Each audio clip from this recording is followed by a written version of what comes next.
بسم اللہ الرحمن الرحیم۔ السلام علیکم ورحمۃ اللہ وبرکاتہ۔ ناظرین کرام، سیریز فرام آدم ٹو محمد صلی اللہ علیہ وآلہ وسلم میں آپ کو خوش آمدید کرتے ہیں، اور آج کی ایپیسوڈ میں حضرت یحییٰ علیہ السلام کی تاریخ اور واقعات پر روشنی ڈالتے ہیں۔ ناظرین کرام، آپ نے پچھلی ایپیسوڈ میں حضرت زکریا علیہ السلام کے بارے میں سنا ہوگا۔ حضرت یحییٰ اپنے والد حضرت زکریا علیہ السلام کی دعاؤں کا ثمر تھے، جنہیں اللہ تعالیٰ نے بڑھاپے میں اولاد عطا فرمائی۔ حضرت یحییٰ کی والدہ عائشہ اور حضرت مریم کی والدہ حنا آپس میں حقیقی بہنیں تھیں۔ یوں حضرت یحییٰ اور حضرت عیسیٰ آپس میں خالہ زاد تھے۔ عام طور پر والدہ کو خالہ کی بہن کو خالہ کہا جاتا ہے۔ ناظرین کرام، حضرت یحییٰ علیہ السلام اپنے والد حضرت زکریا علیہ السلام کی طرح اللہ کے برگزیدہ نبی تھے۔ آپ علیہ السلام کا نام خود اللہ جل شانہ نے تجویز فرمایا۔ ارشادی باری ہے، اے زکریا، ہم تمہیں ایک ایسے فرزند کی بشارت دیتے ہیں جس کا نام یحییٰ ہوگا۔ اس سے پہلے ہم نے اس کا کوئی بھی شخص کا ایسا نام نہیں رکھا، نہ ہی ہم نے اس نام کا کوئی شخص پیدا کیا۔ سورۃ المریم۔ گویا دنیا میں سب سے پہلے آپ ہی کا نام یحییٰ رکھا گیا، اور آپ اپنی صفات میں بھی سب سے منفرد تھے۔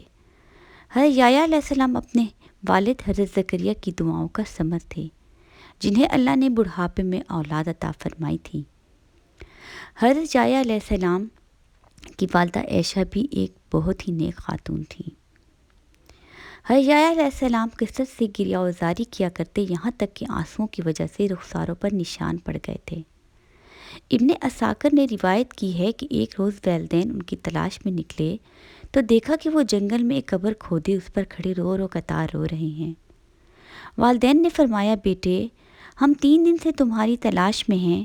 اس پر آپ علیہ السلام نے آخرت کے حوالے سے ایسی پر اثر گفتگی کی کہ والدین بھی رو پڑے۔ ناظرین کرام، حضرت یحییٰ علیہ السلام بے حد حلیم، رقیق القلب، پاک باز، عابد اور متقی، اور بہت ہی نیک و قناعت سے سرشار، شرم و حیا کے پیک اور عرشی کلام تھے۔ نہایت سادہ زندگی بسر کرتے، حساب بقدر ضرورت، اور لباس اتنا ہوتا جو ستر پوش کے لیے کافی ہو۔ ناظرین کرام، انہیں جنگلات، بیابانوں سے محبت تھی۔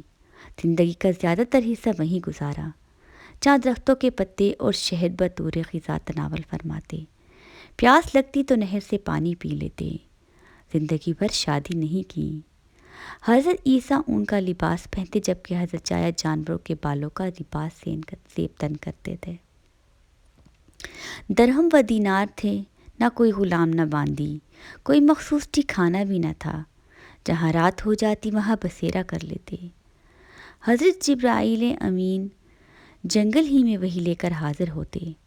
حضرت عبداللہ بن مبارک فرماتے ہیں کہ بچوں نے حضرت یحییٰ کو بچپن میں کہا، آؤ چل کر کھیل کود کریں، تو آپ علیہ السلام نے فرمایا، ہم کھیل کود کے لیے پیدا نہیں کیے گئے۔ حضرت ربیع بن انس فرماتے ہیں کہ حضرت عیسیٰ کی نبوت سب سے پہلے تسلیم کرنے والے حضرت یحییٰ ہی تھے۔ حضرت ابن عباس سے مروی ہے کہ رسول پاک صلی اللہ علیہ وآلہ وسلم نے ارشاد فرمایا، اولاد آدم میں کوئی ایسا نہیں جس نے گناہ سرزد نہ ہوا ہو سوائے حضرت یحییٰ کے۔ قرآن پاک میں آپ علیہ السلام کا ذکر ان 4 صورتوں میں آیا ہے جن میں حضرت زکریا کا بھی ذکر ہے، یعنی سورۃ آل عمران، سورۃ الانعام، سورۃ المریم، سورۃ الانبیاء۔ اللہ تعالیٰ نے حضرت یحییٰ پر وحی نازل فرمائی، اے یحییٰ، ہماری کتاب مضبوطی سے تھام، اور ہم نے ان کو لپن میں ہی دانائی عطا فرمائی، اور اپنے پاس سے شفقت اور پاکیزگی بھی اور پرہیزگاری بھی دی، اور ماں باپ کے ساتھ نیک سلوک کرنے والے بھی بنائے، اور سرکش اور نافرمانبار نہیں تھے۔ اور ان پر سلام ہو جس دن وہ پیدا ہوئے اسی دن وفات پائیں گے، اور جس دن زندہ کر کے اٹھائے جائیں گے۔ سورۃ المریم آیت 12-15۔ ناظرین کرام، حضرت یحییٰ علیہ السلام ابھی کم عمر ہی تھے کہ پروردگار عالم نے فرشتوں کے ذریعے تورات حفظ کروا دی، اور انہیں حکم دیا کہ آسمانی کتاب کا جو علم تمہیں عطا کیا گیا ہے اس پر خود بھی عمل کریں اور اپنی قوم کو بھی اس کا درس دیں۔ اس کے ساتھ ہی انہیں بچپن میں ہی وہ علم و نادائی، عقل و حکمت، طہارت و پاکیزگی اور پرہیزگاری عطا فرمائی گئی، اور ان میں وہ تمام خوبیاں یکجا کر دی گئیں جو ایک نیک پارسا اور صاحب ایمان بندے کی شان ہیں۔ گناہوں، نافرمانی اور سرکشی سے کوسوں دور والدین کے فرما بردار اور مخلوق کے خدا کی خدمت گزار حجائے اپنے والدین ہی کی نہیں، بنی اسرائیل کے لیے بھی اللہ تعالیٰ کا ایک بہت بڑا تحفہ اور انعام تھے۔ آپ علیہ السلام کو اللہ تعالیٰ کی طرف سے تینوں حالتوں میں سلامتی ملی، یعنی پیدائش کے دن، موت کے دن اور یوم حشر۔ دراصل یہ تینوں مواقع کسی بھی انسان کے لیے سخت وحشت ناک ہیں۔ انسان ماں کے پیٹ سے نکلتے ہی ایک نئی دنیا دیکھتا ہے جو اس کی مختصر سی تاریخ دنیا سے بہت زیادہ مختلف ہوتی ہے۔ موت کے دن اس کا واسطہ ایک اور دنیا سے پڑتا ہے، پھر جب اسے قبر سے زندہ کر کے اٹھایا جائے گا تو اپنے آپ کو میدان حشر کی ہولناکیوں میں گرا پائے گا۔ بس اس آیت میں ان تینوں مقامات اور مواقع پر اللہ تعالیٰ کی طرف سے حضرت یحییٰ علیہ السلام کے لیے سلامتی کا اعلان کر دیا گیا ہے۔ سبحان اللہ۔ ناظرین کرام، سورۃ عمران کی آیت 39 میں اللہ تعالیٰ نے حضرت یحییٰ علیہ السلام کی 5 خاص صفات کا ذکر فرمایا ہے۔ ارشاد باری تعالیٰ ہے، ابھی وہ عبادت گاہ میں کھڑے نماز ہی پڑھ رہے تھے کہ فرشتوں نے آواز دی کہ اے زکریا، اللہ آپ کو بچپن کی یحییٰ کی بشارت دیتے ہیں، جن کے احوال یہ ہوں گے وہ کلمہ اللہ یعنی حضرت عیسیٰ علیہ السلام کی نبوت کی تصدیق کرنے والے ہوں گے، اور دوسرے مقتدائے دین ہوں گے، اور تیسرے اپنے نفس کو لذت سے بہت دور رکھنے والے ہوں گے، اور چوتھے نبی بھی ہوں گے، اور پانچویں اللہ اعلیٰ درجے کے شائستہ بھی ہوں گے۔ ناظرین کرام، مولانا اشرف علی تھانوی رحمۃ اللہ علیہ فرماتے ہیں کہ حضرت عیسیٰ علیہ السلام کو کلمہ اللہ اس لیے کہتے ہیں کہ مخص اللہ تعالیٰ کے حکم سے خلاف عادت بلا واسطہ باپ پیدا کیے گئے تھے، اس لیے اپنے نفس کو لذت سے رکنے میں سب مباح خواہشات سے بچنا شامل ہے، جیسے اچھا کھانا، اچھا پہننا، نکاح کرنا وغیرہ۔ ضبط نفس کی صفت بیان کرنے سے یہ ظاہر یہ معلوم ہوتا کہ افضل طریقہ یہی ہے، کہ حالانکہ احادیث سے نکاح کی فضیلت ثابت ہے، اس معاملے کی تحقیق یہ ہے کہ جس شخص کی حالت حضرت یحییٰ علیہ السلام کی سی ہو کہ اس پر آخرت کا خیال اس قدر غالب ہو کہ بیوی کی ضرورت محسوس نہ کرے اور نہ ہی بیوی بچوں کے حقوق ادا کرنے کی فرصت ہو، تو ایسے شخص کے لیے افضل ہے کہ شادی نہ کرے۔ اسی وجہ سے جن احادیث میں نکاح کی فضیلت آئی ہے ان میں یہ بھی قید ہے، جو آدمی نکاح کرنے کی قدرت رکھتا ہو اور زوجیت کے حقوق ادا کر سکتا ہو، اس کے لیے نکاح کرنا افضل ہے، ورنہ نہیں۔ بیان القرآن۔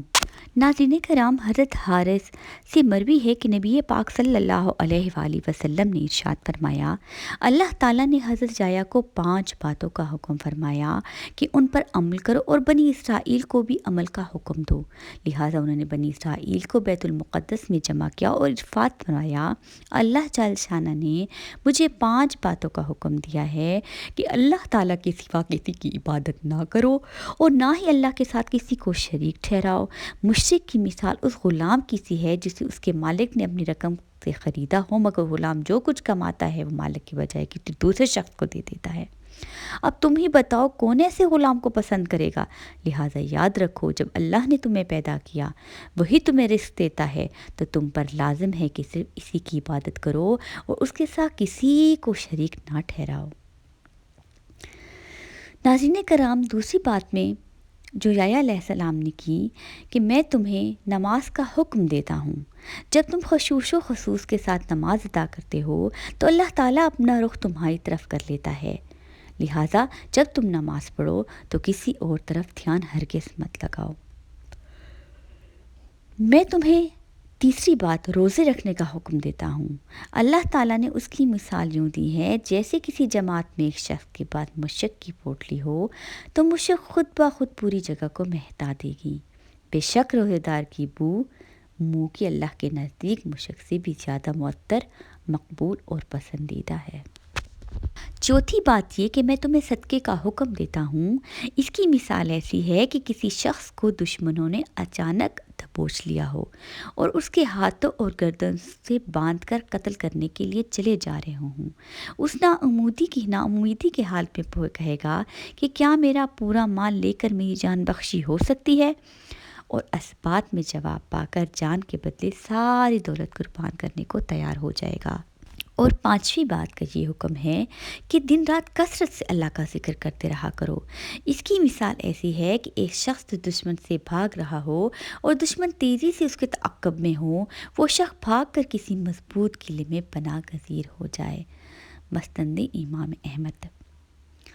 حضرت یحییٰ کی وفات کے بارے میں مفسرین نے مختلف واقعات تحریر کی ہیں جو یہود و انصار کی کتب سے لیے گئے ہیں۔ تاہم مفسرین کی اکثریت نے جس واقعے کو بیان کیا ہے وہ لوقا کی انجیل سمیت یہود و انصار کی کئی کتب میں درج ہے۔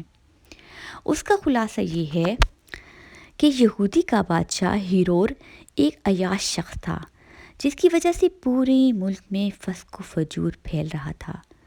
اس نے اپنے حقیقی بھائی کلب کی بیوی ہیرودیاس کو بغیر نکاح اپنے گھر میں رکھا ہوا تھا۔ حضرت یحییٰ چونکہ نبی تھے اور دعوت حق کا فریضہ سر انجام دیتے تھے، انہوں نے بادشاہ کی ان فحش حرکات کے خلاف آواز بلند کی، جس کے نتیجے میں انہیں گرفتار کر کے قید کر لیا گیا۔ جب انہیں قید خانے میں ڈال دیا گیا، تاہم بادشاہ اس سے ڈرتا بھی تھا۔ وہ جانتا تھا کہ آپ علیہ السلام اللہ کی نبی، نیک و پارساں انسان ہیں، نیز عوام میں بڑی عزت ہے، لیکن بادشاہ کی دانشتہ ہیرودیاس حضرت یحییٰ کی تعلیمات کو اپنے اور اپنی جیسی دوسری بدکار عورتوں کے لیے بڑا خطرہ سمجھتی تھی۔ چنانچہ آپ کی جان کے درپے ہو گئی۔ اسی اثنا میں بادشاہ کی سالگرہ کے سلسلے میں محفل میں رقص و موسیقی کی محفل جمی، جس میں ہیرودیاس کی جوان سال خوبصورت بیٹی نے رقص کے ہیجان خیز تیر چلا کر بادشاہوں کو اپنے جال میں پھنسا لیا۔ بادشاہ نے خوش ہو کر اس سے کہا، ماں کیا مانگتی ہے؟ بیٹی نے اپنے ماں سے مشورہ کیا تو پہلے ہی اس مواقع کی طاق میں تھی، لہٰذا بیٹی نے کہا یحییٰ کا سر مانگ لے۔ بیٹی نے بادشاہ کے سامنے ادب سے جھک کر عرض کیا، اے بادشاہ سلامت، مجھے یحییٰ علیہ السلام کا سر تھال میں رکھ کر منگوا دیجیے۔ بادشاہ یہ سن کر غمگین ہو گیا، مگر محبوبہ کی بیٹی کی فرمائش کیسے رد کر سکتا تھا؟ چنانچہ اس نے فوت قید خانے سے حضرت یحییٰ کا سر کٹوا کر منگوایا اور ایک تھال میں سجا کر محبوبہ کی رقاصہ بیٹی کے نظر کر دیا۔ کہتے ہیں کہ دمشق کی جامع مسجد بنی امیہ کے حال میں آپ علیہ السلام کا سر مبارک دفن ہے۔ عمومی خلیفہ والد بن عبد المطلب نے یہ مسجد تعمیر کروائی تھی۔ مورخین نے لکھا ہے کہ 2 ماہ تعمیر یہاں ایک غار دریافت ہوا۔ اطلاع ملنے پر خلیفہ خود غار میں داخل ہوئے تو دیکھا کہ ایک صندوق میں انسانی سر رکھا ہوا ہے اور صندوق پر تحریک ہے، یہ حضرت یحییٰ بن زکریا کا سر ہے۔ اس کا چہرہ اور بال اپنی اصلی حالت میں تھے، یوں لگتا تھا جیسے ابھی شہید کیے گئے ہوں۔ ناظرین کرام، حضرت یحییٰ علیہ السلام کے واقعہ شہادت کی ضمن میں علماء سیر و تاریخ کے درمیان یہ مسئلہ اختلافی رہا ہے کہ حضرت زکریا علیہ السلام کی وفات طبی موت سے واقع ہوئی یا وہ شہید کیے گئے۔ چنانچہ وہب کی ایک روایت میں ہے کہ یہود نے جب حضرت یحییٰ علیہ السلام کو شہید کر دیا تو پھر حضرت زکریا علیہ السلام کی طرف بھی متوجہ ہوئی اور ان کو بھی شہید کرنے کا سوچا۔ اور اللہ بہترین علم رکھتا ہے اور بہترین جاننے والا ہے، واللہ علم بحقیقت الحال۔ ناظرین کرام، امام بخاری رحمۃ اللہ نے حضرت یحییٰ علیہ السلام کے ذکر میں صرف اسراء کی حدیث کی اس ٹکڑے کو بیان کیا ہے جس میں نبی کریم صلی اللہ علیہ وآلہ وسلم کا دوسرے آسمان پر معراج والے دن ان کے ساتھ ملاقات کرنا مذکور ہے۔ روایت میں آیا ہے کہ بس جب میں دوسرے آسمان پر پہنچا تو دیکھا کہ یحییٰ اور عیسیٰ موجود ہیں اور یہ دونوں خالہ زاد بھائی ہیں۔ جبرائیل علیہ السلام نے کہا، یہ یحییٰ اور عیسیٰ ہیں، ان کو سلام کیجیے۔ میں نے ان کو سلام کیا تو ان دونوں نے سلام کا جواب دیا اور پھر دونوں نے کہا، آپ کا آنا مبارک ہو۔ اے ہمارے نیک بھائی اور نیک پیغمبر، زکریا علیہ السلام کی واقعات میں یہ ثابت کیا جا چکا ہے کہ یحییٰ علیہ السلام کی والدہ عائشہ اور مریم علیہ السلام کی حنا دونوں حقیقی بہنیں تھیں۔ اسی لیے حدیث معراج میں نبی کریم صلی اللہ علیہ وسلم کا یہ فرمانا کہ یحییٰ اور عیسیٰ دونوں خالہ زاد بھائی ہیں، مجاز معترف کے اصولوں پر ہیں، یعنی رشتوں میں اس قسم کا مجاز مشہور اور رائج ہے کہ والدہ کی خالہ کو اولاد بھی خالہ کہتی ہے۔ ناظرین کرام، آپ نے سارا واقعہ تفصیل سے سنا ہوگا اور یقیناً آپ کے لیے علم میں اضافہ ہوگا۔ حضرت زکریا اور یحییٰ علیہ السلام کے واقعات و حالات سے اگرچہ حقیقت ہیں، نگاہیں خود ہی نتائج و بصائر اخذ کر سکتی ہیں، تاہم یہ چند باتیں خصوصیات کے ساتھ قابل توجہ ہیں کہ دنیا میں اس شخص سے زیادہ شقی اور بدبخت دوسرا کوئی نہیں ہو سکتا جو ایسی مقدس ہستی کو قتل کر دے، جو نہ اس کو ستاتی ہے، نہ اس کے مال دولت پر ہاتھ ڈالتی ہے، پر اس کے برعکس بغیر کسی اجرت و عوض سے زندگی کی اصلاح کرنے کے لیے ہر قسم کی خدمت انجام دیتی ہے اور اخلاق اعمال اور قائد کی ایسی تعلیم بخشی کرتی ہے جو اس شخص کی دنیا آخرت دونوں کی فلاح و سعادت کا ذریعہ ہو۔ چنانچہ نبی پاک صلی اللہ علیہ وآلہ وسلم نے اسی بنا پر حضرت ابو عبیدہ بن الجراح رضی اللہ تعالیٰ عنہ کے اس سوال پر کہ قیامت میں سب سے زیادہ مستحق عذاب کون شخص ہوگا، ارشاد فرمایا، وہ شخص جو نبی کو یا ایسے شخص کو قتل کرے جو اس کے بھائی کا حکم کرتا اور برائی سے باز رکھتا ہو۔ ناظرین کرام، امید کرتی ہوں کہ فرام آدم ٹو محمد صلی اللہ علیہ وآلہ وسلم کی سیریز میں آج کی ایپیسوڈ حضرت یحییٰ علیہ السلام کو آپ کو پسند آئی ہوگی۔ آنے والی ایپیسوڈ میں بھی آپ کو ہجری کے مطابق ترتیب وار انبیاء کرام کے قصے تاریخ کی روشنی میں بتائے جائیں گے۔ ہم سے جڑ جائیے، لائک شیئر اور سبسکرائب کیجیے تاکہ آنے والی ہر ایپیسوڈ کی نوٹیفیکیشن سب سے پہلے آپ کو ملے۔ بیل آئیکن لگانا ہرگز مت بھولیے۔ جزاک اللہ، اللہ حافظ۔